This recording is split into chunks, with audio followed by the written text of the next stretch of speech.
സാംസ്കാരിക അറിയാതെ എന്നെ മരണത്തിലേക്ക് വീഴുകയാണ്. ഇവിടെ മോഹജാലം എന്നുള്ളത് അർത്ഥോത്സവം അകപ്പെട്ട മനുഷ്യത്തെ പോലെയാണെന്ന് പുറത്തു കടക്കാൻ കഴിയാതെ എന്ന സൂചന. അപ്പൊ ഇതിന്റെ ചുരുക്കം കണ്ടന്റ് പറഞ്ഞു കഴിഞ്ഞാൽ ഈ ആസുര സ്വഭാവം ശരിക്ക് അടിയുറച്ച വിശ്വസന്മാർക്ക് അല്ലാണ്ട് ബാക്കിയുള്ളവർക്ക് ഉള്ളതല്ല. ഒരംശമെങ്കിൽ മാതൃഭവമില്ലാത്ത ആരും തന്നെ ഇല്ലെന്ന് വേണമെങ്കിൽ പറയാം. അത് ഒരു സംശയമില്ല. ഒരു മൊമെന്ററി ആയിട്ടാണെങ്കിലും വരുമോ. അത് പിന്നീട് നമ്മളത് മാറ്റി കളയാൻ ശ്രമിക്കുകയാണ്. അറ്റാച്ച് ചെയ്യാനായിട്ടൊന്നും ശ്രമിക്കും. അത്രേ ഉള്ളൂ. അടുത്തൊന്നും പറഞ്ഞു. പക്ഷെ ആ തിങ്കിങ് നമ്മളുടെ ഉണ്ടാവും. ഒരിക്കലും മാറിപ്പോകുന്നില്ല. ശരിയാണ്, ഉണ്ടാവും. ഒരു സംശയമില്ല. മനസ്സിൽ മുളച്ചു വരും. അത് ഏവർക്കും ഉണ്ടാകുന്ന ഒരു ഇതാണ്. അതേ അവസരം ഇവർക്ക് വിശിഷ്യ അവരുടെ ചിന്താഗതി. ഇപ്പൊ രാവണൻ ഉദാഹരണം പറയട്ടെ. രാവണൻ വളരെ കുടുങ്ങിയത് എന്താ? സീതയുടെ സൗന്ദര്യം കണ്ടാണ് അതിൽ പെട്ടുപോയത്. അതേമാതിരി എത്രയോ ആൾക്കാർ അങ്ങനെ പോകുന്നു. അവര് മാത്രമല്ലല്ലോ, നമ്മുടെ പൂർവ്വജരുടെ ഇന്ത്യയിലേക്ക് ഒത്തു നോക്കി കഴിഞ്ഞാൽ അത് മിക്കവാറും രഹസ്യമായിട്ട് ഇപ്പോഴും മൂടി വെച്ചിരിക്കുന്ന ഒരുപാട് വസ്തുതകളുണ്ട്. നമ്മൾ ഉദ്ദേശിക്കുന്ന, നമ്മള് പൂജ്യരായി ചിന്തിക്കുന്ന വ്യക്തികളെല്ലാം ശരിയാണെന്ന് എനിക്ക് പറയാൻ പറ്റില്ല. കാരണം ഞാൻ കുറച്ച് അവിടെ ഇവിടെ കറങ്ങി നിന്ന ഒരാളാണ്. അപ്പൊ ഓരോരുത്തരുടെയും ക്യാരക്ടർ ഒരു പരിധിയിലേക്ക് എനിക്കറിയാം. അത് മുഴുവൻ നമുക്ക് പറയാൻ പറ്റും. ഇപ്പൊ പ്രധാനമന്ത്രി തൊട്ടിട്ട് നമുക്ക് പറയാം. മുൻകാലത്തെ ചരിത്രം പറഞ്ഞു കഴിഞ്ഞിട്ടുണ്ടെങ്കിൽ അത് അനലൈസ് ചെയ്താൽ അവരുടെ ബയോഗ്രാഫിയിലും നമ്മൾ പഠിച്ചിട്ടുണ്ടാവും. അതിലൊന്നും ഇതൊന്നും ഉണ്ടാവില്ല. ഇപ്പൊ സ്റ്റേറ്റിൽ ഇപ്പൊ ഇവിടെ നടക്കുന്ന എന്താ? ഇതിന്റെ കഷ്ടം. ഇതെല്ലാം എന്തുകൊണ്ടാണ് സംഭവിക്കുന്നത്? ഈ ആസുര സ്വഭാവത്തിന്റെ ലാഞ്ചന എല്ലാവരിലും ഉണ്ടാകുന്നതുകൊണ്ടാണ്. ഇപ്പൊ പൂന്താനം തിരുവേലി പറഞ്ഞ കണക്കിന് ധനസമ്പാദനത്തിന്റെ കാര്യം പറയുന്നുണ്ട്. ബാങ്ക് ബാലൻസ് ഇഷ്ടംമാതിരിയുണ്ട്. ഫിക്സഡ് ഡെപ്പോസിറ്റ് അതിനേക്കാൾ കൂടുതലുണ്ട്. പ്രോപ്പർട്ടി ലോകം മുഴുവനുണ്ട്. പിന്നെ അവന്റെ രാത്രി കിടന്ന ഉറക്കം വരില്ല. അവന് വ്യഥയാണ്. എന്തിനാ വ്യഥ? ഇതെങ്ങനെ ഇമ്പ്രൂവ് ചെയ്യുക, കൂട്ടിയെടുക്കുക. എന്തെങ്കിലും അവൻ യൂട്ടിലൈസ് ചെയ്യുന്നുണ്ടോ? അതുമില്ല. അതൊന്നും ഉപയോഗിക്കാൻ പറ്റില്ല. കാരണം അവന്റെ ടെൻഡൻസി, അവന്റെ ആഗ്രഹം കിടക്കുന്ന മുഴുവൻ വർദ്ധിപ്പിച്ചെടുക്കുക എന്നുള്ളത്. മരിച്ചു കഴിയുമ്പോൾ ഇത് തന്നെയാണ്. അതങ്ങനെ പോയി കഴിഞ്ഞിട്ട് വീണ്ടും ഇതേമാതിരി തന്നെ വരേണ്ടി വരുമെന്ന്. കാരണം അവന്റെ ആ തിങ്കിങ്ങും ആശ്രയം കിടക്കുന്ന മുഴുവൻ ഈ പ്രോപ്പർട്ടി ഇതിലാണ് കടന്നു പോയിട്ട് മരിക്കുന്ന അവസരത്തിൽ അത് തന്നെ. അതേ അവസരം നല്ല ചിന്തകളൊന്നും അവർക്ക് വരില്ല. അതേ അവസരം ഈ പൂന്താനത്തിന് വരുമ്പോൾ 10 കിട്ടുകയും 100 മതിയെന്നും 100,000 മതിയെന്നും ഇത് സാധാരണക്കാരന്റെ ഒരു യാചകക്കാരന്റെ ലിമിറ്റാണ് ആ പറയുന്നത്. അങ്ങനെയുള്ള ആൾക്കാർ നമ്മുടെ എറണാകുളം ലക്ഷന്മാരുണ്ട്. മരിച്ച ആൾക്കാരുണ്ട്. ബാങ്ക് ബാലൻസ് 4 ലക്ഷം രൂപയുണ്ട്. എറണാകുളം ഗ്രൗണ്ടിൽ കിടന്ന് മരിച്ച ഒരു ബഗറാണ്. അയാൾ എപ്പോഴും ഇത് മാത്രമേ വേഷം. 10, 80, 85 രൂപ കഴിഞ്ഞ് ഏതെങ്കിലും കടയിൽ ചെന്നും ഇത് കൊടുത്ത് 100 രൂപയ്ക്ക് ബാങ്കിൽ ഡെപ്പോസിറ്റ് ചെയ്യും. അവൻ കഴിക്കേണ്ടതില്ല. ആ ജാതി ചെയ്യുന്ന ആൾക്കാർ ധാരാളമുണ്ട്. ഇല്ലെന്ന് പറയാൻ പറ്റും. അപ്പൊ ഈ പണം സമ്പാദിക്കുന്നത് നേരായ മാർഗത്തിലൂടെ ആണെന്നുണ്ടെങ്കിൽ അതിന് പ്രോഗ്രസ് വളരെ കുറവായിരുന്നു. അപ്പൊ ഇൻഡയറക്റ്റ് മെത്തേഡാണ് അവിടെ യൂസ് ചെയ്യുന്നത്. അതാ ഈ ആധുനികമായിട്ട് വരുന്ന ഇതിൽ വരുന്നത്. കാരണം ഈ നമ്മൾ പറയുന്നതിന്റെ ബ്ലേഡിന് പൈസ കൊടുക്കുന്നു. ബ്ലേഡ് എന്ന് പറഞ്ഞു കഴിഞ്ഞാൽ എന്താ ഉദ്ദേശിക്കുന്നത്? കൊള്ള പലിശ സ്വീകരിക്കുന്ന ബ്ലേഡ് എന്ന് പറയുന്നത്. അപ്പൊ അതിൽ ചെന്ന് സാധാരണക്കാരൻ തല ഇട്ട് കഴിഞ്ഞാൽ അത് പോയി, അതിന്റെ ഉള്ള പ്രോപ്പർട്ടി മുന്നിൽ പോയി കൊടുക്കും. അങ്ങനെ എത്രയോ ആൾക്കാർ പുറകോട്ട് പോകുന്നു, നശിച്ചു പോകുന്നു. എന്താന്ന് പറയുന്നത്. അപ്പോ ഈ ധനസമ്പാദനം ഏത് രൂപത്തിലായാലും പല റൂട്ടുകളുണ്ട്. നമ്മളൊന്നും വിശദീകരിച്ചിട്ട് ഏത് റൂട്ടായാലും അവർക്ക് മാനദണ്ഡം പണം അല്ലേ? ഈ ലോക പ്രശ്നങ്ങളിപ്പോ നേരത്തെ പറയുണ്ടായി, രാഷ്ട്രങ്ങൾ തമ്മിലുള്ള വൈരം വരുന്നത് ഡിഗ്രി വരുന്നത് കൊണ്ടാണ്. ആകെ 2 കാരണങ്ങളുണ്ട്. കനകം മൂലം, കാമിനി മൂലം. വേറെ മൂലം അത് നമ്മൾ അനലൈസ് ചെയ്ത ഇഷ്ടംമാര് നമുക്ക് ഇരുന്ന് എഴുതാനും പറ്റും. അപ്പോ ചരിത്രം എടുത്ത് നോക്കിയാൽ നമുക്ക് മനസ്സിലാവും. ഈ ധനാഗമനത്തിന് വേണ്ടിയിട്ട് അവന് രാത്രി കിടന്ന ഉറക്കം വരും. ചെറിയ മുതലാളിമാരുടെ കാര്യം തന്നെ ആലോചിച്ചാൽ ധനാഢ്യന്മാരുടെ തന്നെ കണക്കാണ്. അവന് ഉറക്കം പറ്റില്ല. അവൻ ആവശ്യമില്ലാത്ത മറ്റുള്ള സാധനങ്ങളെ കുറിച്ച് അതുകൊണ്ട് സുഖം കിട്ടുകയായിരുന്നു. അദൈവിക. കാരണം ഇത് ഞാൻ പറയാൻ ബാധ്യസ്ഥനായത് ഞാൻ ഇതില് പെട്ടിരുന്ന ഒരാളാണ്. അതുകൊണ്ടാണ് എനിക്ക് പറയാൻ പറ്റുന്നത്. കൃത്യമായിട്ട് പറയാൻ പറ്റും. ഏത് കാര്യങ്ങൾ ചോദിച്ചാലും എനിക്ക് അയക്കാനല്ല ഇത്. ഒരു എക്സ് സർവീസിലാണെന്നുണ്ടെങ്കിൽ ഇങ്ങനെ പറയുന്നത് വേണ്ടത്. പാലക്കാട് സ്ഥിതി വെള്ളത്തിലാണ് അത് നോക്കേണ്ടത്. അപ്പൊ എന്ന് പറഞ്ഞാൽ അവന് പല കാരണം കൊണ്ട് ഗവൺമെന്റ് അവന് ലിക്കർ ഇഷ്യൂ ചെയ്തു. ക്ലൈമാറ്റിക് കണ്ടീഷൻസ് -10 ഡിഗ്രി 50 ഡിഗ്രിയിലൊക്കെ ജോലി ചെയ്യുന്ന ആൾക്കാർക്ക് എന്ത് ചെയ്യാൻ പറ്റും? ബോഡി ഹീറ്റപ്പ് ആവട്ടെ. അതിനു വേണ്ടിയിട്ട് കൊടുക്കുന്നത്. അത് നമ്മളെ ഇതേമാതിരിയുള്ള ക്ലിയർ അറ്റ്മോസ്ഫിയർ ഉള്ളവർക്ക് ഇഷ്യൂ ചെയ്ത് കഴിഞ്ഞാൽ പ്രസിദ്ധമായി അവനടിച്ചു വീലായി കോസായി. വീടുമില്ല മൂടുമില്ല ഒഴുക്കും വരുമ്പോൾ കാശുമില്ല. പെൻഷനായി കഴിഞ്ഞാൽ അതും തീർന്നു. പിന്നെ കടം മേടിക്കുന്നു ഒടുക്കി. പിന്നെ കയറുമ്പലായി. ഇത് സാധാരണ നമ്മൾ കണ്ടുകൊണ്ടിരിക്കുന്നു. അപ്പൊ പിന്നെ ഈ ചലികാലത്തിന്റെ ഒരു വൈഭവം ഇപ്പൊ തന്നെ പറയുകയാണെങ്കിൽ നമുക്ക് അചിന്തനീയമാണെന്ന് പറയാൻ പറ്റും. എന്തൊക്കെ ഇവിടെ നടന്നുകൊണ്ടിരുന്നു. കഴിഞ്ഞ ദിവസം ഈ അടുത്തിടെ ഒരാഴ്ചയ്ക്കുള്ളിൽ ഒരു വാർത്ത വന്നതാണ്, ഒരു മാധ്യമത്തിൽ വന്നതാണ്. ഈ മറ്റക്കുഴി എന്ന് പറയുന്ന ഒരു സ്ഥലം ഇവിടെ അടുത്ത്, നമ്മുടെ അടുത്ത്. അവിടെ ഒരു 4 വയസ്സ് കൊച്ചുകുട്ടി, 4 വയസ്സിന്റെ 3 വയസ്സിന് 4 വയസ്സിന്റെ ഇടയ്ക്കുള്ള പ്രായം. ആ കുട്ടി തിരുവാങ്കുളത്ത് പഠിക്കുന്നു. ആ കുട്ടിയെ അമ്മ ഒരു ദിവസം വിളിച്ചുകൊണ്ട് പോയിട്ട് ഫാമിലി ഇതൊന്നും നമുക്ക് കൂടുതൽ നിശ്ചയില്ല. അവരുടെ വീട് തിരുമൂണിക്കുളം എന്ന് പറയും. അവിടേക്ക് ബസ്സിൽ പോയി കഴിഞ്ഞപ്പോ ചാലക്കുടിപ്പുഴ അടുത്ത് വന്നപ്പോ 2 കൈ മുന്നിട്ട് നീക്കും. ആ മൊമെന്റേക്കിന് അവർക്ക് ക്രിയേറ്റ് ചെയ്യണമെന്ന് നമുക്ക് പറയാനറിയില്ല. പിന്നെ പിറ്റേ ദിവസം വന്നു കഴിയുമ്പോ ബോഡിയെ വീട്ടിലേക്ക് കൊണ്ടിരുന്നു. നാട്ടുകാരും വീട്ടുകാരും മറ്റുള്ളവരെല്ലാവരും കരച്ചിലും ബഹളമാണ്. അപ്പൊ അങ്ങനെ ഒരു അമ്മ ഉണ്ടാകും, ചിന്തിക്കാൻ പറ്റും. പക്ഷെ അതുകൂടെ സംഭവിക്കുന്നു. എന്നാൽ പിന്നെ ഇതിങ്ങനെ ഒരു കേസ് ഒരു 2-3 ദിവസം മുമ്പ് വേറൊരു കേസ് ഉണ്ടായിരുന്നു. സ്വന്തം മകളെ വീട്ടിൽ നിർത്തിയിട്ട് അമ്മയ്ക്ക് ജോലിക്ക് പോകാൻ പറ്റില്ല, അച്ഛനെ ചെല്ലും.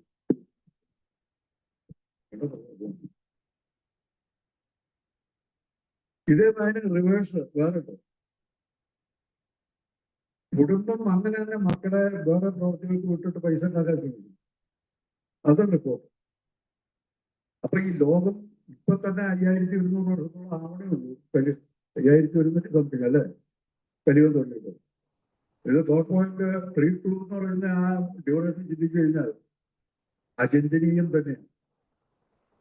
അപ്പൊ അതുകൊണ്ടാണ് പ്രബോധകർ നമ്മളോട് വേണം ഈ 10 വർഷത്തിനുള്ളിൽ അല്ല 10,000 വർഷത്തിനുള്ളിൽ രക്ഷപ്പെടാൻ പറ്റുമെങ്കിൽ പെട്ടോളൂ. ഈ ജനന്മാരുടെ ചക്രത്തിൽ ഇല്ലെങ്കിൽ ഇവിടെ കിടന്ന് നോക്കിങ്ങനെ തുഴഞ്ഞുകൊണ്ടിരിക്കാം എന്നാണ് അദ്ദേഹം പറയുന്നത്. അല്ലാതെ പറയാൻ പറ്റുമോ? അപ്പൊ അദ്ദേഹം നമ്മളെ ഉദ്ധരിക്കാൻ വേണ്ടിയിട്ട് പറയുന്നതാണ്. ഭഗവാൻ ഇതേമാതിരി തന്നെ ഭാരതത്തിൽ അവതരിക്കുന്നതിന്റെ ഉദ്ദേശം കൊണ്ടുപോകാൻ വേണ്ടിയിട്ടാണ്. നമ്മളെപ്പോലുള്ള ഉത്സാത്മാക്കം എന്ന് പറയാൻ പാടില്ല, ശരിയല്ല.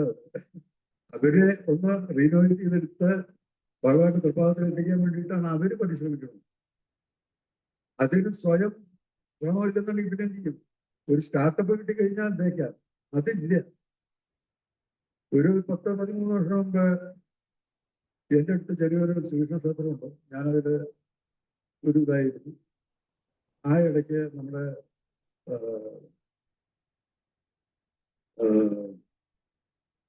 JSDക്ക് നമ്മുടെ അനന്ത ശ്രീകൃഷ്ണദാസപ്രഭു അദ്ദേഹത്തെ ബുദ്ധിമുട്ടി അവർക്ക് 3 ക്ലാസ്സൊക്കെ വെച്ചു. സ്റ്റാർട്ടിങ് സ്റ്റേജില് 10-12 പേരെ എനിക്ക് കിട്ടി. ഒടുക്കം 2 മാസം കഴിയുമ്പോൾ അദ്ദേഹം ഞാനും മാത്രമായി. ഒടുക്കം ഞാനത് വിട്ടില്ല. ഞാനിപ്പോ ഇവിടം വരെ എത്തി. ഞാൻ എത്തിയതല്ല, എനിക്കൊന്നും അറിയില്ല. അതാണ് മാത്രം. എന്തായാലും അദ്ദേഹം നമ്മുടെ ശിക്ഷാവിധി തന്നെയാണ്, അതിന് താഴെ സംശയമില്ല. നിങ്ങളെല്ലാവരും അതാണ് ഞാൻ പറയുന്നത്. അതാണ് ഓരോ കാര്യങ്ങളും നിങ്ങളോട് ചോദിക്കുന്നത്. നിങ്ങളെന്ന് പറയുന്നത് ശരിയല്ല, നമ്മളാണ് പറയുന്നത് അല്ലേ? നമ്മളെന്ന് നിങ്ങളെന്ന് പറഞ്ഞു കഴിഞ്ഞാൽ ഒരു സെപ്പറേഷൻ വന്നത് നമ്മുടെ ഭാഷയിൽ വരുന്നൊരു വൈകല്യങ്ങളാണ്. സെപ്പറേഷൻ പാട്ടുണ്ടോ? ഇല്ലല്ലോ. നാം ഒന്നല്ലേ പറയുന്നത്, ശരിയല്ലേ? അപ്പൊ നമ്മുടെ ഭാഷയില് നമ്മൾ തന്നെ ആ അറിഞ്ഞോ അറിയാതെയോ ഒരു കമ്മിറ്റിംഗ് മിസ്റ്റേക്ക് എന്ന് പറയാൻ പറ്റില്ല. കൊളക്കൽ ലാംഗ്വേജിൽ കയറി വരാതെ അത്രേ ഉള്ളൂ. നമ്മൾ കേട്ട് ശീലിച്ചതാണ്. അപ്പോ ഈ ഈ ആസുര സ്വഭാവങ്ങൾക്ക് അവര് ചിന്തിച്ച് ഒരുപാട് വിഷയങ്ങൾ കൂട്ടുമെന്ന് പറഞ്ഞു കഴിഞ്ഞാൽ അവര് ചിന്തിച്ച് കൂട്ടുന്ന മുഴുവൻ വ്യഥകളാ, കഷ്ടങ്ങളാ. അതിൽ നല്ല ഓർമ്മ പോലും ചെയ്യണ്ട. അങ്ങനെ ഉണ്ടെങ്കിൽ ഇനി അതില് എന്താ പറയുക, ശരിയാണോ പറഞ്ഞത്? നമ്മളൊക്കെ ചിന്തിച്ചു കൊടുക്കുന്ന ആവശ്യമായ കാര്യങ്ങളോ നല്ല കാര്യങ്ങളൊന്നും ചിന്തിക്കാറില്ല മുമ്പോട്ട്. കാരണം സമയം കിട്ടാറില്ല.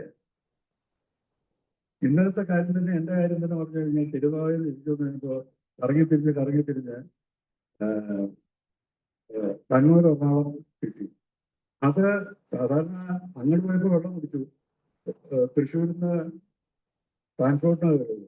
എവിടെ നോക്കിയാലും ബോർഡ് ഡീവിയേറ്റ് ചെയ്തിരിക്കുക വർക്ക്. അപ്പൊ ഡീവിയേഷനിലൂടെ വീണ്ടും ഡീവിയേഷൻ വരുന്നത്. അപ്പൊ കട്ടവാനം ലേറ്റ് ആവും.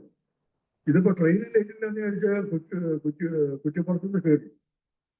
കുറ്റിപ്പുറത്തുനിന്ന് കയറി കഴിഞ്ഞപ്പോ ആ ട്രെയിൻ അവിടെ 25 മിനിറ്റ് ലേറ്റ് ആണ്. അപ്പൊ എറണാകുളത്ത് പ്രസിക്കാരെ വെച്ച് വന്നു.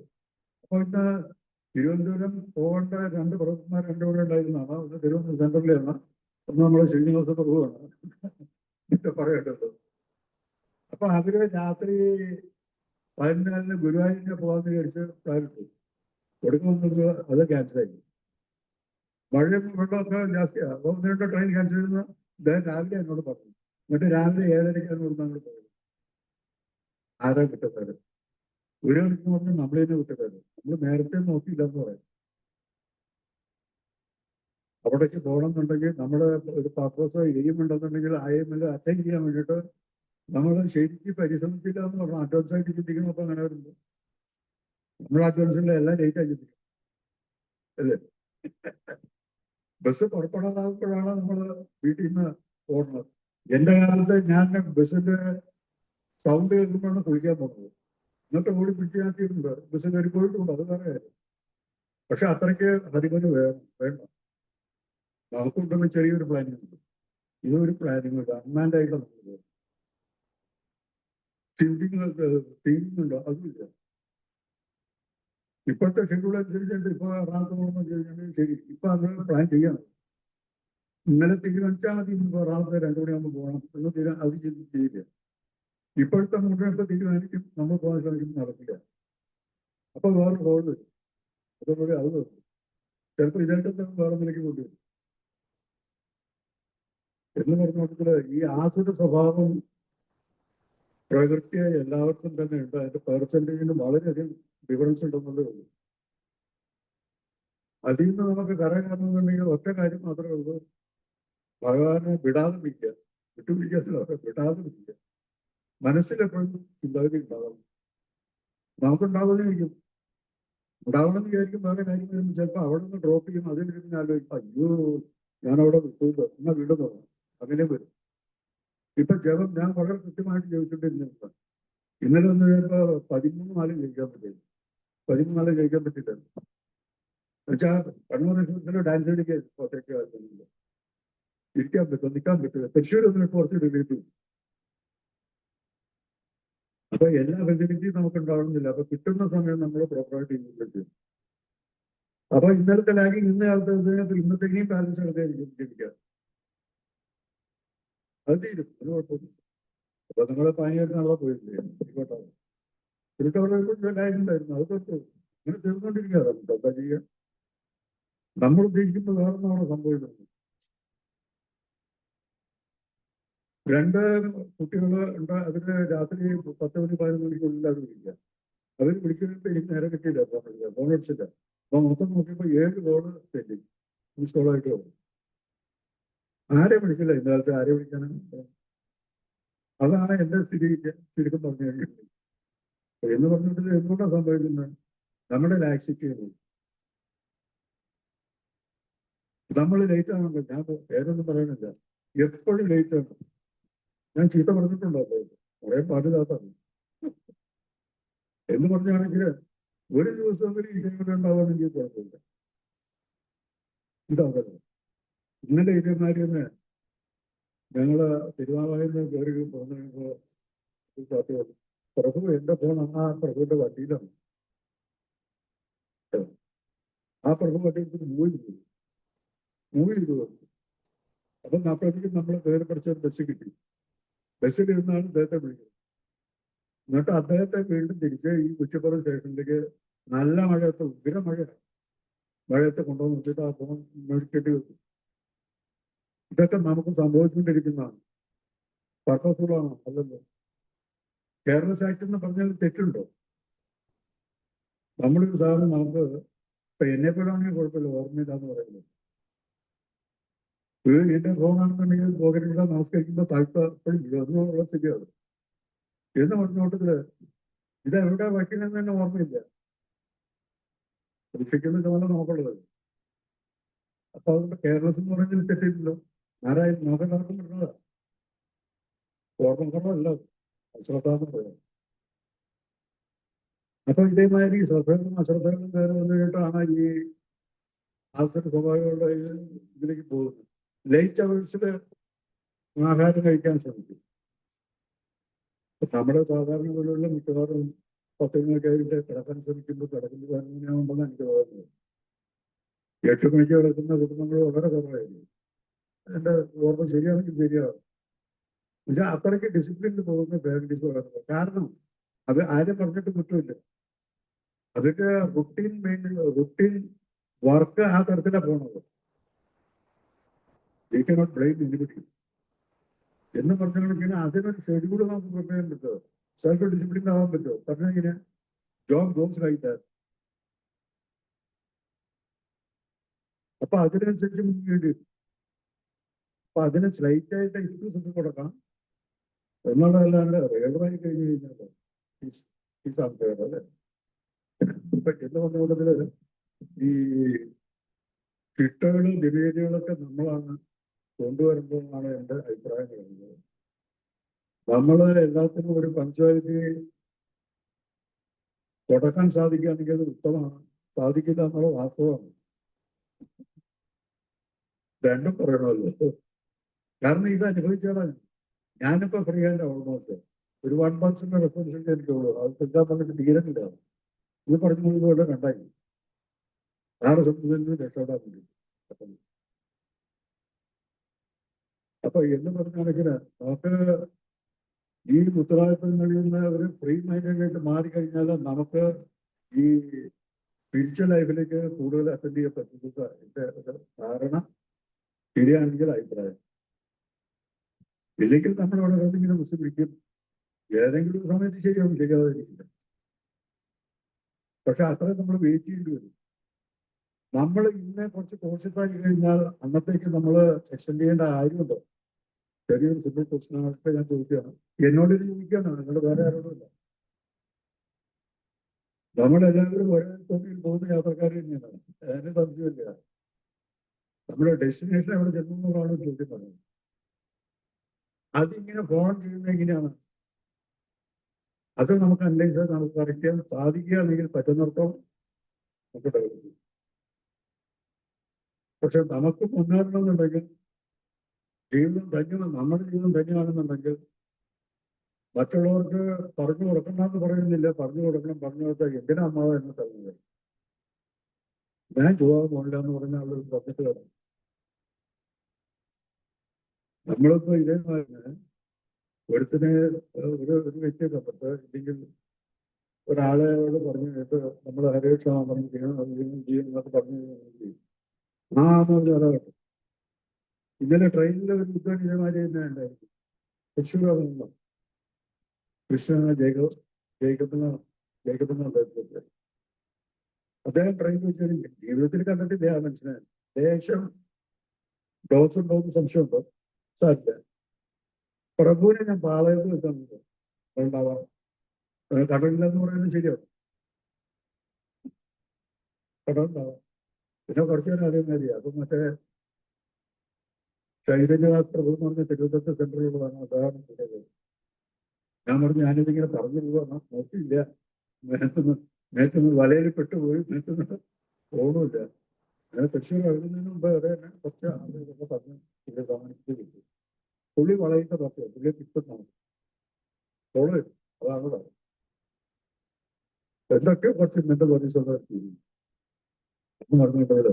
നമുക്ക് ഇതേമാതിരി നമ്മുടെ നാട്ടിൽ നല്ല നല്ല ആൾക്കാരുണ്ടാവില്ലാന്ന് പറയുന്നത് അവര് പിക്കപ്പ് ചെയ്യാൻ നമുക്ക് അറ്റാച്ച് വെച്ച് സഹായിക്കുന്നില്ല. കാരണം നമ്മളുടെ കൂട്ടല്ല, അവര് വളരെ സ്ട്രിക്റ്റാണ്. അവർക്ക് 3 നിയമങ്ങൾ കമ്പൽസറിയാണ്. അത് വിട്ടിട്ട് അവർ കളിക്കില്ല. മുസ്ലിംസ് അങ്ങനെയല്ല, അവർ വർഷത്തിലൂടെ പ്രചോദിപ്പിക്കില്ല. ഇതാ 3 നിയമത്തിൽ കിടന്ന് വലം മരിക്കുന്ന പാർട്ടികളാണ് എന്ന് പറഞ്ഞാണെങ്കിൽ നമ്മൾ നേരെയാവേണ്ട മറ്റൊരാളെ ഉദയിക്കാൻ നമുക്ക് അർഹതയുണ്ട് ഇല്ല. ഞാൻ 8ാം ക്ലാസ്സിൽ പഠിക്കുമ്പോൾ പീഡിപ്പിക്കുന്നതാണ് തുടങ്ങിയത്. അതേ ദിവസം പഠിപ്പിക്കുന്ന മാഷുണ്ടായിരുന്നു, പോത്താനിക്കാട് കഴിഞ്ഞു. അദ്ദേഹം വീഡിയോയിലുള്ള മാഷാണ്. അപ്പൊ 8ാം ക്ലാസ്സിൽ ട്രൗസറാണ് നമ്മുടെ വേഷം പറഞ്ഞത്. അപ്പൊ അതിന് വേണ്ടി ചിലപ്പോൾ വീഡിയോയ്ക്ക് ഉണ്ടാവും. മാഷ് വന്നു കഴിഞ്ഞാൽ ക്ലാസ്സിൽ സ്റ്റാൻഡപ്പ് എല്ലാവരും വിജയിച്ചിട്ട് പോക്കറ്റ് തപ്പലാണ്. വീഡിയോ ഇല്ലെങ്കിൽ അത് മുഴുവൻ പെറുക്കെടുത്തുകൊണ്ട് സ്റ്റാഫ് റൂം ചെല്ലും. എന്നിട്ട് അവിടെ ഇരുന്ന് അദ്ദേഹത്തിന് ഇത് ചിരിക്കാൻ പറയുന്നല്ല, ഇത് സംഭവിച്ച കാര്യമാണ് കാണുന്നത്. എനിക്ക് എക്സാമിനേഷൻ്റെ ഒരാവശ്യമില്ല. ഞാൻ എക്സ്പീരിയൻസ് ക്ലാസ്സിലായിട്ടുള്ളതാണ്. അപ്പൊ എന്ന് പറഞ്ഞുകൊണ്ടതിന് അദ്ദേഹം അതെന്ത് ചെയ്യുന്നു വെച്ച് കഴിഞ്ഞാൽ നല്ല ഉദ്ദേശത്തിലാണ് ഇങ്ങനത്തെ രണ്ടും വരും. അന്ന് മാറ്റം പറഞ്ഞാൽ 40-50 79 ശമ്പളം.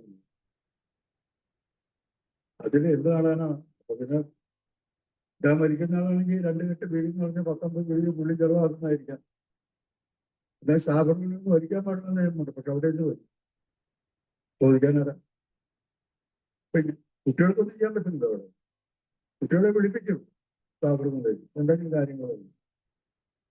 എന്താ പറഞ്ഞാണെങ്കില് നമ്മള് രക്ഷപ്പെടുന്നുണ്ടെങ്കിൽ നമ്മൾ തന്നെ പരിശ്രമിക്കണം. ഏതാണ്ട് വേറെ ഇതിന് വഴിയില്ല. നമ്മൾ തന്നെ സമയം കണ്ടെത്തണം. നമുക്ക് അതിന് എന്തൊക്കെ മറ്റുള്ള ആൾക്കാർക്ക് പറഞ്ഞു കൊടുക്കാൻ പറ്റുന്ന വെച്ച് കഴിഞ്ഞാൽ ഒറ്റയ്ക്ക് പറ്റുന്ന എനിക്ക് തോന്നുന്നില്ല. ഹ്യൂമിലേറ്റീവ് അറ്റാക്ഷൻ കിട്ടും. സഹകരിച്ച് 2-3 പേര് കൂടിയിട്ട് ബ്രെയിൻ വാഷ് ചെയ്യുക, എന്തെങ്കിലും ഭാഷ പറഞ്ഞാലേ അതിന് ചെയ്യാവുള്ളൂ. എന്നാലും ജോലി കിട്ടുന്നില്ല. ഇങ്ങനെ 1-2 കിട്ടിയാൽ അത് മഹാഭാഗ്യം. കാരണം ഈ ക്ലൈമറ്റ്, ഈ അറ്റ്മോസ്ഫിയർ ഈ തരത്തിലാണ്. അതിന് വലിയ ചെയ്തിട്ടൊന്നുമില്ല. ഈ കലിയുഗത്തിന്റെ കർമ്മം എന്ന് പറയുന്നത് നമുക്ക് മഹാന്തം ചോദിക്കാനാ പറയുന്നത്. അവർക്ക് അതല്ല. അവർക്ക് കംപ്ലീറ്റ് ഇന്ത്യൻ ആക്ടിവിറ്റീസ് കൂട്ടുക എന്നുള്ള ലക്ഷ്യമുണ്ടാകും. അതിനു വേണ്ടിയിട്ട് അവർ എന്തും ചെയ്യും. ഒരാളെ പോലെ ഒരു മടിയില്ല. അവരൊറ്റയ്ക്കല്ല. അങ്ങനെ എത്ര മാസം വിശേഷ പേപ്പറിൽ വരുന്നുണ്ടോ? ഞാൻ പേപ്പർ വരുത്തുന്നില്ല. ഒന്നാമത് ധനമില്ല, TV ഇല്ല, അത് നിർത്തി. അങ്ങനെ ഒരു സാധനമൊക്കെ ഞാൻ വച്ചതല്ല. പിന്നെ ഈ ശല്യം മേത്ത് പോകുന്നില്ല, എനിക്കത് നോക്കാനും അറിയില്ല.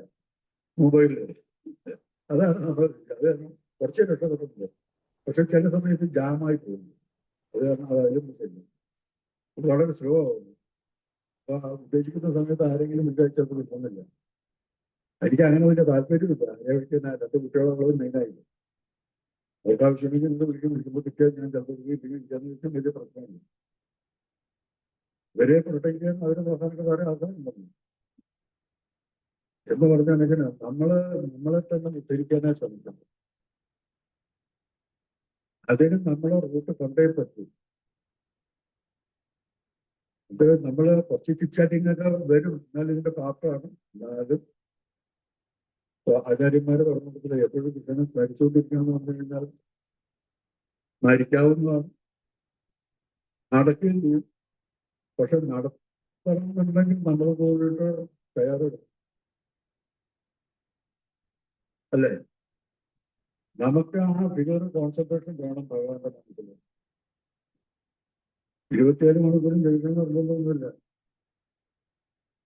നമ്മളുടെ ജപത്തിന് അതിന്റെ ആ ഭക്തി രസം കിട്ടിയാൽ മതി. അതിന് ഭക്തി എന്താണെന്ന് പോലും നമുക്കറിയില്ല. പിന്നെ അതിന്റെ രസമൊക്കെ ഇങ്ങനെയാണ് എന്ന് പറഞ്ഞ മാതിരി ഇതെല്ലാം നമ്മളിൽ തന്നെ ഉള്ളതിനാണ്. It is ഇൻബിൽറ്റാണ്. അത് ഏതെങ്കിലും തരത്തിൽ നമുക്ക് കൂട്ടാൻ പറ്റുമെങ്കിൽ അത് കൂട്ടാൻ ശ്രമിക്കുക. പിന്നെ കലിയുഗ ധർമ്മം എന്ന് പറയുന്നുണ്ടെങ്കിൽ മഹാപ്രഭുവായാലും ശരി, നമ്മുടെ ആചാര്യന്മാരായാലും ശരി, അവര് പറയുന്നത് നമ്മൾ ഫോളോ ചെയ്യുക. അപ്പൊ ഏറ്റവും കൂടുതൽ ശ്രവണം എന്നാ പറയുന്നത്. ശ്രവണം കേട്ട് കഴിഞ്ഞിട്ടുണ്ടെങ്കിൽ നമ്മൾ വീട്ടിൽ തന്നെപ്പോഴേക്കും അത് സ്മരണത്തിലേക്ക് പോയിരിക്കുന്നു, ഓർമ്മയിൽ വെക്കില്ല. അപ്പൊ അതിലും നല്ലത് ഹരേകൃഷ്ണ മഹാമന്ത്രം ചോദിച്ചാൽ നാരദന്റെ പറ്റില്ല. നാരദന് 2 മണിയുണ്ടോ, ഒന്ന് ഏഷണി കൂട്ടുക എന്നുള്ള മണി വരും. അതിനല്ലേ ബാലിക്ക് കഷായം കൊടുത്തത് നാരദൻ. ബാലിയുടെ കൊട്ടാരത്തിൽ അദ്ദേഹത്തിന്റെ പ്രതിരോധങ്ങളുടെ എവിടെ ചെല്ലാം, ഏത് സമയത്തും ചെല്ലാം, നിമിഷം കൊണ്ട് എന്ത് ചെയ്യും. ഇങ്ങനെ രാവണന്റെ അടുത്താക്കുന്നത്, രാവണനെ പറ്റിയത് കേട്ടോ അവർക്ക്. ഇങ്ങനെ ഇതേമാതിരി ഒരു വാനറിന്റെ പേര് ബാലി എന്നാണ്. ബലവാനാണ് അല്ലാന്ന് പറയുന്നത്, പക്ഷെ കുറഞ്ഞ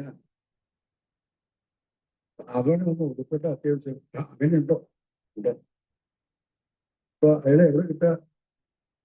കുഴപ്പമായിട്ട് പുസ്തകത്തിൽ ചെന്ന ഉടനെ തന്നെ രാവണൻ പുറപ്പെട്ടു.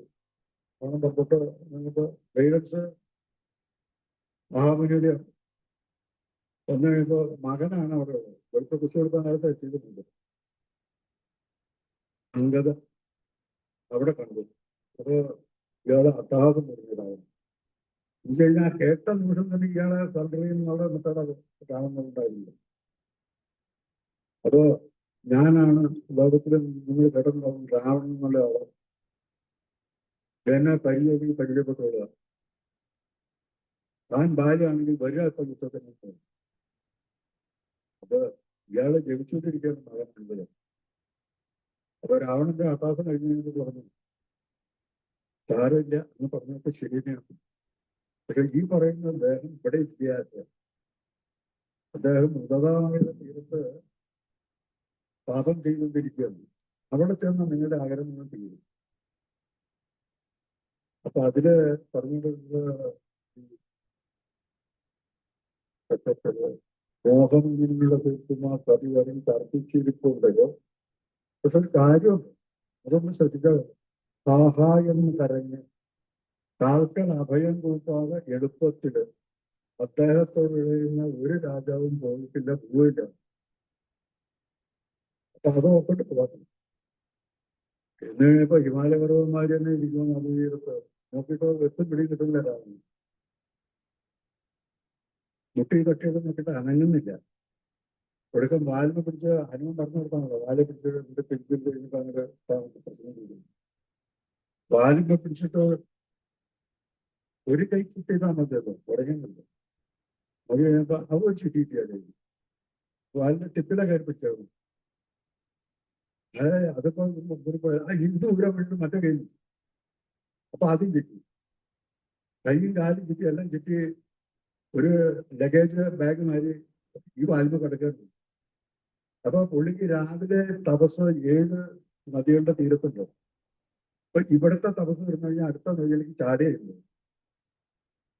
അപ്പൊ ചാടി കഴിയുമ്പോൾ ഇവിടെ എന്താ പറ്റുന്നത് വെച്ചാൽ ഈ മണലിന്റെ ഇവര് ഇരിക്കുന്നത്. അപ്പൊ ആ വാലൊന്ന് ക്ലീൻ ചെയ്യാൻ വേണ്ടിയിട്ട് ആ ചാടുന്ന അവസരത്തില് ആ വെള്ളത്തിൽ വാലിന്റെ 2 അടിയാണ് അടിക്കും. ഇത് ഇദ്ദേഹത്തിന് സഹിക്കേണ്ടി വന്നു. ഇങ്ങനെ എല്ലാം തോന്നിട്ട് താളം വെച്ചിട്ട് പല കാര്യമുണ്ട്, ഒരു കാര്യമില്ല. അവിടെ കിടന്ന് കഷ്ടിച്ച് വളരെ ബുദ്ധിമുട്ടി അദ്ദേഹം. അത് കഴിഞ്ഞ് തിരിച്ച്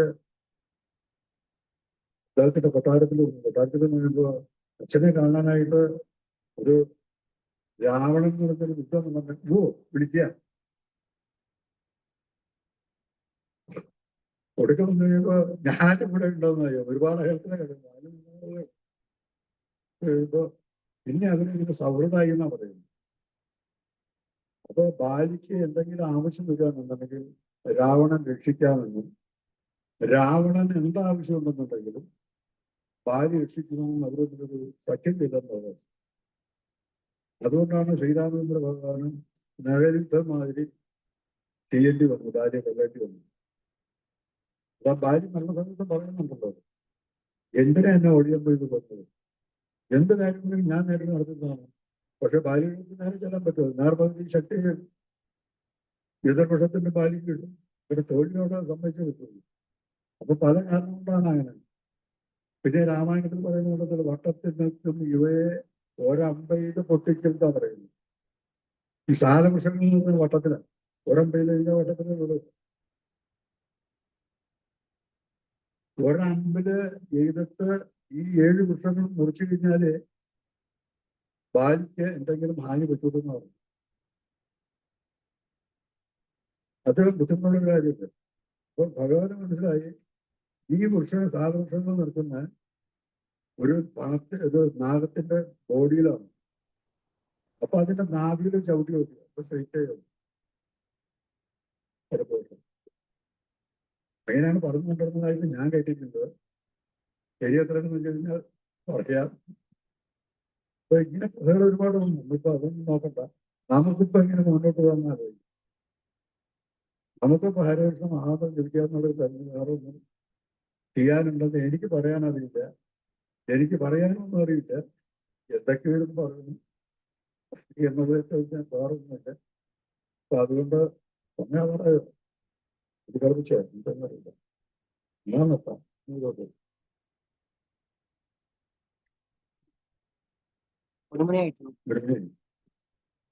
അപ്പോ ഈ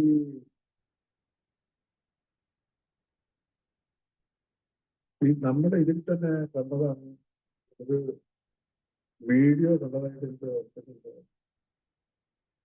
രാമായണത്തിൽ ശ്രീരാമചന്ദ്ര ഭഗവാന്റെ സദസ്സില് അന്ന് സദസ്സ് കൂടുമ്പോ ഗുരുക്കന്മാര് ഇത് രാജഗുരു ഇതിങ്ങളൊക്കെ ഗുരു സദസ്സിൽ വരും. അവര് ചീഫ് മിനിസ്റ്ററുടെ പറയുന്നതിനാണ് അവർക്ക് ഫസ്റ്റ് പ്രയോറിറ്റി വെക്കാനും അവര് മന്ത്രിയേക്കാൾ കൂടുതൽ ഉയർന്ന സ്ഥാനത്തിലാണ് ഇരിക്കുന്നത്. അപ്പോ രാജ്യസഭ കൂടുന്ന എല്ലാ അവസരങ്ങളിലും വസിഷ്ഠമൊക്കെ അവർ എത്താറുണ്ട്. അങ്ങനെ ഒരു ദിവസം ചെന്ന് കഴിയുമ്പോൾ ഹനുമാൻ ദാസനാണെന്നൊക്കെ പറയുന്നത്.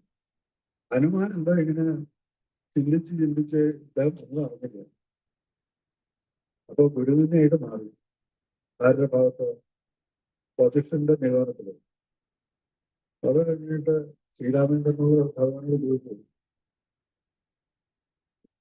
രാമൻ ഒരു കാര്യം, ഒരു സംശയം ഒന്ന് ചോദിക്കാറുണ്ട്. ഗുരുനിന്ദ ചെയ്താൽ എന്ത് ചെയ്യും? ഭഗവാനോടും ചോദിക്കുന്നു. ഗുരുനിന്ദ ചെയ്തു കഴിഞ്ഞാൽ വാദിക്കണം, വേറെ ഒന്നുമില്ല. ആ, ആരാ ചെയ്ത് അത് പറയാം. അങ്ങനെ പറഞ്ഞു ഒടുക്കുന്ന മുമ്പ് പറഞ്ഞു, ഹനുമാനാണ്. എന്നെ കണ്ടിട്ട് അത് അറിഞ്ഞു പോലുമില്ല, അനങ്ങിയ പോലുമില്ല. ആ ദിവസം വീണ്ടും വലിയ സമയം നാളെ വൈകുന്നേരം ഉച്ചയ്ക്ക് ഇതേമാതിരി ഇന്ന സമയത്ത് വെച്ചു ഹനുമാൻ അത് ഇന്ന അപ്പുറം വെച്ചും കൂടി പറഞ്ഞില്ല. തുടർന്ന് എങ്ങനെ ചെയ്തു? മോഹാസനും എന്താ വേഷം പറയേണ്ടത് അത് ഡിക്ലെയർ ചെയ്തു.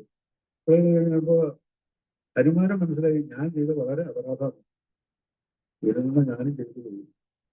പുള്ളി വിഷണ്ണ ഭാവത്തില് തിരിച്ച് സദസ് വെച്ചിട്ട് തിരിച്ച് മടങ്ങി പോകാനൊന്നുമില്ല. അദ്ദേഹത്തിന്റെ ആലയത്തിലെത്തി കഴിഞ്ഞപ്പോ മാതാവ് അദ്ദേഹത്തെ കണ്ടു.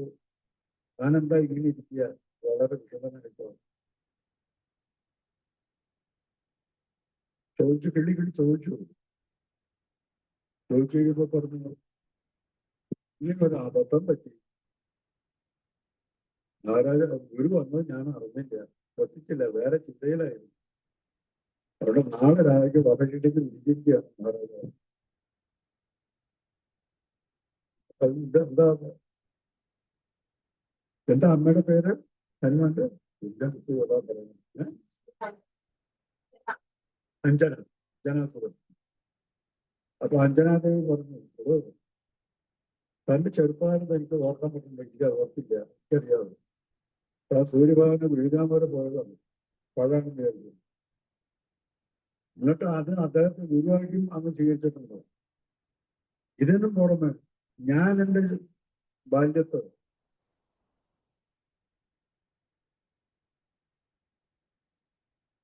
ശ്രീരാമേന്ദ്ര ഭഗവാനെ രാമനാമത്തില് പ്രകീർത്തിച്ചിട്ടുണ്ട്, എനിക്കും പറയാൻ കിട്ടിയിട്ടില്ല. അത് തന്നെയല്ല, ഈ രാമനാമം ജപിച്ചു കഴിഞ്ഞിട്ടുണ്ടെങ്കിൽ ആ നാമത്തിന്റെ ശക്തി കൊണ്ടിട്ട് ആർക്കും ഒന്നും ചെയ്യാൻ പറ്റില്ല. ശ്രീരാമന് പോലും സാധിക്കില്ല.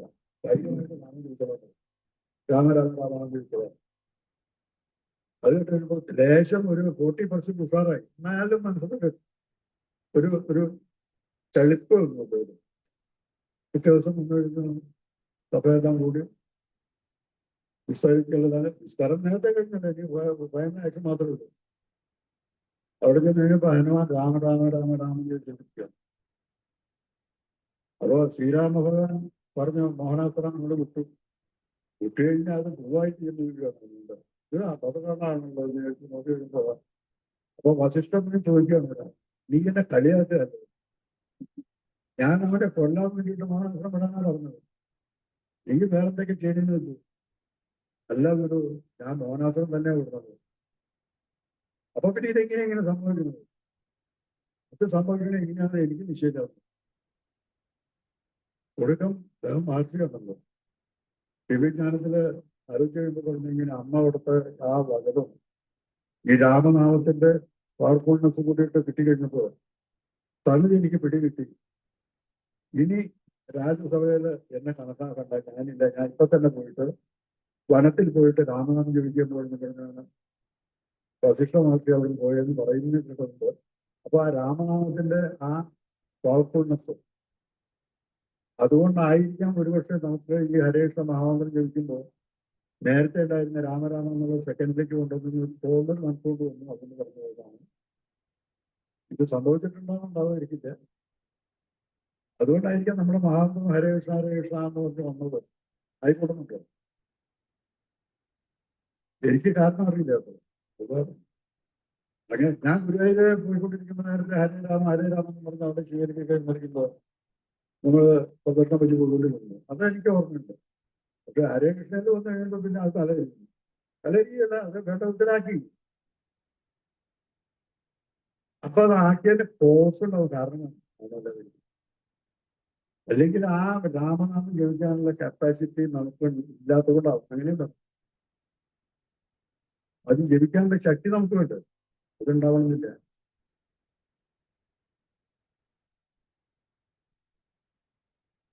എന്തെങ്കിലും അഭിപ്രായം ഉണ്ടെങ്കിൽ പറയാത്തോ? ഇത് ഒരു ക്ലാസ്സൊന്നും വിചാരിക്കണ്ട, ഒരു ഡിബേറ്റ് വിചാരിച്ചിട്ട് നമ്മോട്. കാരണം നമ്മളെല്ലാവരും ഒരേ പക്ഷിയിൽ പറയുന്ന ആൾക്കാരാണ്. അപ്പൊ തെറ്റ് കുറ്റവും കുറവൊക്കെ ഉണ്ടാവും. അങ്ങോട്ടും കൂടെ പറയാം, പറയുന്ന ഒരു ഏരിയായിട്ട് കണക്കാക്കിയാണ്. പക്ഷെ ഇതൊരു തിരുസദസ്സാണ്. ഭഗവാന്റെ മുന്നില് വിശിഷ്ടമായ നിങ്ങളുടെ മുമ്പില് ഭിക്ഷ വയ്ക്കാത്ത എന്നെ പോലെയുള്ള ശിശുക്കൾക്ക് ഇതേമാതിരി ഒരു അവസരം വന്നിട്ട് വീണുകൊണ്ടിരിക്കുക. ഭിക്ഷ മാത്രമേ ഉള്ളൂ. രക്ഷകടന് ഇതേവരുമായിട്ടുള്ള എല്ലാവരും വിട്ടുപോയിട്ടില്ല. ആ സ്റ്റെപ്പ് ഇങ്ങനെ വച്ചുകൊണ്ടിരിക്കണ്ട, അത്രേ ഉള്ളൂ. നടത്താൻ ഇവിടെ ശരിയായിട്ടില്ല.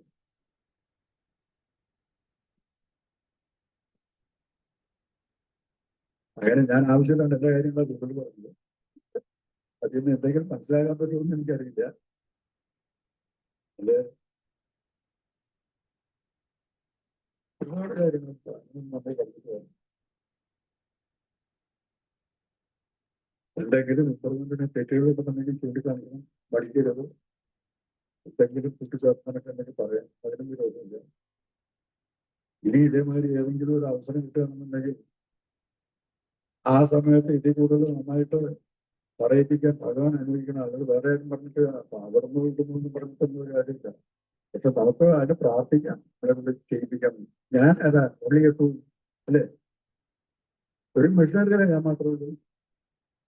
ഇതിന് രാവണനൊക്കെ യന്ത്രത്തിന്റെ കാര്യം പറഞ്ഞു. നമ്മളുണ്ടാക്കുന്ന യന്ത്രത്തിന്റെ ലൈഫ് എത്രയുണ്ട്? ഭഗവാന്റെ യന്ത്രങ്ങൾ ഇതേമാതിരി സ്ഥിരമായിട്ട് ഇങ്ങനെ അനുസീതം തുറന്നുകൊണ്ടിരിക്കുക. No repair, no maintenance. It is functioning perfectly and satisfied. നമ്മുടെ യന്ത്രങ്ങളോ എവിടെ? ഇപ്പൊ ശ്രീഹരിക്കോട്ടെ വിട്ട പറഞ്ഞപ്പോൾ കഴിഞ്ഞിട്ട് തിരിച്ച് ഒന്നിനേക്കറ് അവിടെ സിസ്റ്റം ഫെയിലറാണ്. അപ്പൊ കോടിക്കണക്കിന് രൂപ ഇൻവെസ്റ്റ്മെന്റ് ചെയ്യുന്നുണ്ട് ഇതൊക്കെ. അപ്പൊ അവിടെ ചോദ്യം ചോദിക്കണം, എന്തിനു വേണ്ടിയാണ് നമ്മൾ ചെയ്യുന്നത്? ആവശ്യമുള്ള കാര്യമാണ്. രാഷ്ട്രതന്ത്രത്തിൽ വരുന്നതാണ്. രാഷ്ട്രങ്ങൾ ഇങ്ങനെയാണ് മുമ്പോട്ട് വന്ന് നമ്മുടെ ഗീതയിൽ പറഞ്ഞു തന്നിരിക്കുന്നത്. അത് അതേമാതിരി കാര്യങ്ങൾ മാതാജി എന്താ പറയാനുള്ളത്? എന്തോ ഒരിക്കലും പറയാം, എനിക്കൊന്നും അറിയില്ല. ഉത്തരം നമ്മളെല്ലാവരോട് കണ്ടുപിടിക്കും. അതുകൊണ്ട്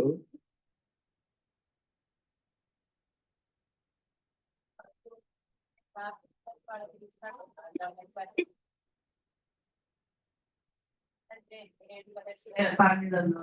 അതുപോലെ സാധാരണ ഞങ്ങളുടെയൊക്കെ പോലെയുള്ള ജീവിതത്തിലും സംഭവിക്കുന്ന കാര്യങ്ങളാണ്. നമുക്ക് ചിലപ്പം ഒരു നമ്മുടെ ഈ ഇഷ്ടം മുമ്പോട്ട് കൊണ്ടുപോകാൻ ചിലപ്പോൾ പറ്റത്തില്ല. അപ്പൊ നമുക്ക് ചിലപ്പോൾ മനസ്സിലാകുന്നത് നമ്മുടെ മടിയാണോ അതോ വാസ്തവത്തിൽ നമ്മുടെ വൈകാരികയാണോ? ചിലപ്പോൾ നമ്മുടെ മടിയാണോ വൈകാരിക നമ്മൾ ഓവർ ചെയ്തിട്ട് വീണ്ടും ഒന്നുകൂടെ താഴോട്ട് പോകും.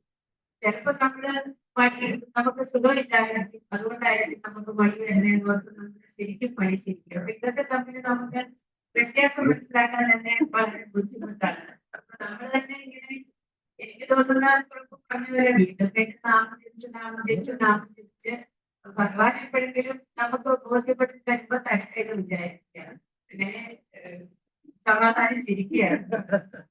അതേ ഉള്ളൂ, നമുക്ക് വേറെ ആരും പിടിക്കാനില്ല. അവർക്കിപ്പോ ചാൻഡിങ്ങിലും ശില്പേഷന്മാര് പറ്റുന്നുണ്ട്. ആരെങ്കിലും കൃത്യമായിട്ട് ചെയ്യുന്നുണ്ടെങ്കിൽ അവൻ ഭഗവാന്റെ ശുദ്ധഭക്തനാണെന്ന് ഞാൻ പറയുന്നുണ്ട്. എന്റെ ടൈമിൽ മോർണിംഗ് സെഷനില് എന്നുവെച്ചാൽ ബ്രഹ്മമുഹൂർത്തത്തില് നാമം ജപിച്ച് 16 നാളെ ഓരോരുത്തരും ജനിക്കണമെന്നാണ് മിനിമം എന്നാണ് പറയുന്നത്. ഇത് കൂടുതലാവട്ടെ, എത്ര വേണമെങ്കിലും. ഞാനിപ്പോ അത് പറഞ്ഞു കഴിഞ്ഞപ്പോ 5-6 മാസമായിട്ട് 25 നാളൊക്കെയാണ് ജപിക്കുന്നത്. ചിലപ്പോ ഏകാദശിമാര് വരുമ്പോ അത് 32-48 ചിലപ്പോൾ പിടിപ്പിക്കും. ആ മൂടനുസരിച്ചാണ്. അപ്പൊ അത് നമുക്ക് സ്ലിപ്പേജ് പറ്റുന്നുണ്ട്, നമ്മൾ പർപ്പസ്ഫുള്ളി ചെയ്യണതല്ല. ഹാപ്പനിങ് അങ്ങനെ സംഭവിക്കുന്നു. മനസ്സിലാക്കാൻ തന്നെ പറ്റുന്നില്ല ഇതിന്റെ മാർഗം എവിടെയാണ്. നമ്മുടെ വിശ്വാസത്തിന്റെയും ഒക്കെ ഒറ്റ വഴിയുള്ളൂ. അസുഖങ്ങൾക്ക് ഒറ്റ റെമഡി എന്നെ സംബന്ധിച്ച് പറയാനുള്ളൂ. ഞാൻ എല്ലാ അസുഖത്തിന്റെയും മരുന്ന് മേടിച്ച് സ്റ്റോക്ക് ചെയ്യുന്ന ആളാണ്. പക്ഷെ ഒന്നും കഴിക്കാറില്ല. എക്സ്പയറി ചെയ്യുമ്പോൾ എടുത്തു കളയും. പിന്നെ സ്റ്റോക്കായിട്ട് ഇപ്പൊ മേടിക്കുന്ന കഴിഞ്ഞ ദിവസം അരീക്കോട് രഥയാത്രയ്ക്ക് പോയി. അപ്പൊ ഈ നമ്മുടെ ഡിണ്ടിഗൽ ഗോശാലയുണ്ട്, അവര് ഫാക്ടറി പ്രോഡക്റ്റ് ആയിട്ട് ഈ ജോയിന്റ് റിലീഫ് ഫാം എന്ന് പറഞ്ഞുകൊണ്ട് ഒരു ഓയിൽ ഉണ്ടാക്കിയിട്ടുണ്ട്. അത് 100 ml 160 രൂപ ഞാൻ മേടിച്ചു കൊടുത്തു, എന്തെങ്കിലും ആവട്ടെ. അപ്പൊ അത് മേടിച്ച് അപ്ലൈ ചെയ്ത് നോക്കിയപ്പോ സത്യം പറഞ്ഞു കഴിഞ്ഞാൽ കുറച്ച് റിലീഫ് ഉണ്ട്. ഇപ്പൊ 3-4 ദിവസം കൊണ്ട് നന്നായിട്ട് മഴ നനയുണ്ട്. ഇപ്പൊ മിക്കവാറും കോഡിന്റെ എഫക്ട് വരിക്കുന്നുണ്ട്. ഇന്നലത്തെ മഹാരാജെല്ലാം ഉല്ലാസം നോക്കിയാൽ യാത്ര ഉണ്ടായിരുന്നു. ഏത് അഭിഷേകം കഴിഞ്ഞിട്ട് നീളനദിയിൽ ബോട്ടുണ്ടായിരുന്നു. അതിനുശേഷമാണ് മറ്റേ രഥയാത്ര അവിടെ വന്നത്. അപ്പൊ ആ മഴ നല്ല ചാറ്റൽ ട്രെയിനാണ്. ആ മഴ മുഴുവൻ കൊണ്ടുപോകും. അത് ഞങ്ങൾ കുടിക്കുകയും ചെയ്തു. പിന്നെ നടന്ന കാര്യങ്ങളൊന്നും കൂടി പറയാൻ പറ്റില്ല, പറയുന്ന അത് ശരിയല്ല. അത് പറയുന്നു. പിന്നെ പ്രഭു ഈ ഹരേ കൃഷ്ണ എന്ന് തുടങ്ങുന്നതിനെ പറ്റി ഞാൻ എടുത്തു വായിച്ചത് പണ്ട് ചൈതന്യ മഹാപ്രഭുവിന്റെ ഇതിന് തുടക്കം അത് ഞാനും കേട്ടിട്ടുണ്ട്. മറ്റുള്ളവര് എന്ന് പറയുന്നവര് ഇങ്ങനെ എല്ലാവർക്കും കൊടുക്കാനുള്ളതല്ല. ഈ ഹരേ രാമ ഹരേ കൃഷ്ണ എന്നാണ് അന്ന് തുടങ്ങിയത്. അപ്പൊ അത് എല്ലാവർക്കും കൊടുക്കാനുള്ളതല്ല എന്ന് പറഞ്ഞിട്ട് ഇദ്ദേഹം മാറ്റി തുടങ്ങിയതാണ്. കൃഷ്ണ എന്ന് പറഞ്ഞിട്ട് ഇദ്ദേഹം തുടങ്ങിയതാണെന്ന് പറയും. മഹാപ്രഭു മാറ്റി കൊടുക്കണമെന്നുണ്ടെങ്കിൽ എന്തെങ്കിലും പർപ്പസ് കോഴ്സ് ഉണ്ടാകുന്ന പറയും. അപ്പൊ എനിക്ക് ഇതേമാതിരി ആവശ്യമുണ്ട്. എനിക്ക് തോന്നി ഞാൻ പറഞ്ഞുകൊണ്ടേ ഉള്ളൂ. എന്റെ ചെറുപ്പത്തില് ഗുരുവായൂർ ചെല്ലുമ്പോ ഹരേ രാമ എന്ന് പറഞ്ഞാണ് ശിവേലിയൊക്കെ പ്രസംഗിക്കുമ്പോ നമ്മൾ ചെയ്തുകൊണ്ടിരുന്നത്. വൈകുന്നേരങ്ങളിലൊക്കെ ചെയ്തിട്ടുണ്ട്, രാത്രി ചെയ്തിട്ടുണ്ട്. അവിടെ ഇപ്പോഴും ആ ഗ്രൂപ്പ് അതേമാതിരി തന്നെ പറഞ്ഞത് ഹരേ രാമ എന്ന് പറയുന്നത്, ഹരേ കൃഷ്ണ എന്ന് പറയുന്നത്.